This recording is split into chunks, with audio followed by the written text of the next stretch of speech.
Tonight I want to continue from where I left off last week, going through the tough time of patience. Maybe we'll call it part 2, but basically it's the continuation. Going through the tough time of patience. Those of you who missed the first part, you are welcome to go online. Our media guys are putting that online. We have also online the text introduction. The full audio is there, and then a very short video intro. But to begin with, we looked at going through the tough time of patience, and we agreed that patience, much as it's a very important virtue, not many people have patience, including Christians. You will realize that kingdoms have risen and fallen as a result of the lack of patience.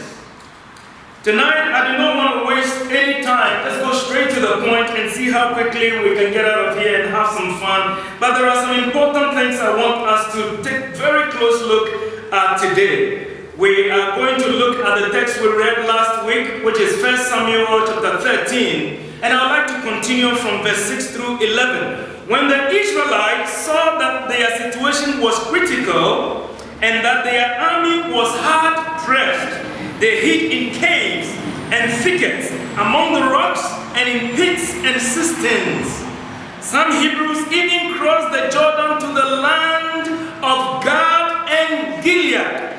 I am going to tell you in the next sermon, which is going through the tough time of obedience, you will be surprised the distance between where they were and the river these guys have to cross. While the situation was critical, you will be surprised. In fact, nobody can do that without adrenaline. But when the situation was critical, these guys decided to hide.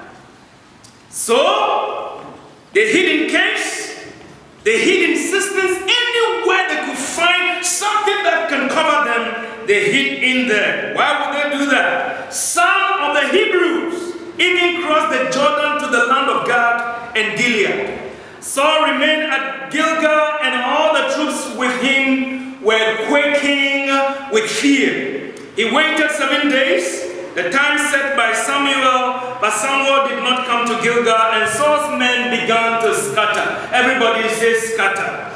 Saul's men began to scatter. So he said, "Bring me the burnt offering and the fellowship offerings."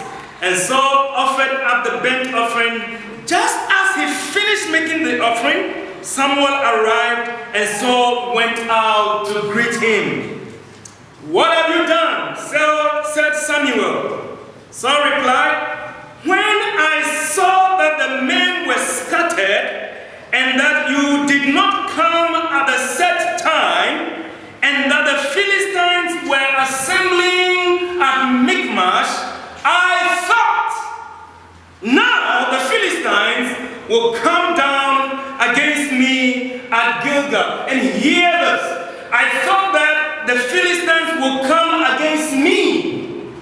One, and I, another personal pronoun, have not sought the Lord's favor. So I, another personal pronoun, felt compelled to offer the burnt offering. Now let's get some reality check by the priests. "You have done a foolish thing," Samuel said. "You have not kept the command the Lord your God gave you. If you had, he would have established your kingdom over Israel for all time. But now your kingdom will not endure. The Lord has sought out a man after his own heart and appointed him ruler of his own people, because you have not kept the Lord's command." Then Samuel left to Gilgal and went up to the Gibeah in Benjamin. And Saul counted the men who were with him. They numbered about 600. Now, I might play on words, I might play on numbers a bit today. But may I ask you, let's establish some case for Saul. You may be sitting there and say, "Wow, when the situation got critical, I thought I would marry her because I was growing too old. When the situation was being critical, I thought the Lord was delaying too much, so I thought I would cut corners so I'll become prosperous. When the sleep with that man so that I do not lose him. I thought I would sleep with that woman so that I'll get her impregnated so that I will have a child because the Lord was delayed. When I saw that the situation was critical, I had to just speak my mind and free myself. By result of doing that, you condemn and destroy something. When I saw that the Lord was delayed, I thought I could just prove myself. And at the end of all this, beloved brethren in Christ, the priest walks in and says, buddy, you have tried not even your best. You have been very foolish. Tonight, I would like us to discuss this very closely. There are some times that God speaks, but we get to a point, but we think we have to do something. But what we think gives us room to give a lot of excuses. But all those excuses, in the eyes of God, is foolishness. All those excuses, at the end of the day, is foolishness before God. And tonight we are going to look very critically at why it will be foolishness. So if you are sitting here and you think that, oh, Saul, look at how stupid Saul was. Foolish he was. Man, if it were me, I want to challenge you. I want to first of all, establish a case for Saul. Let's begin.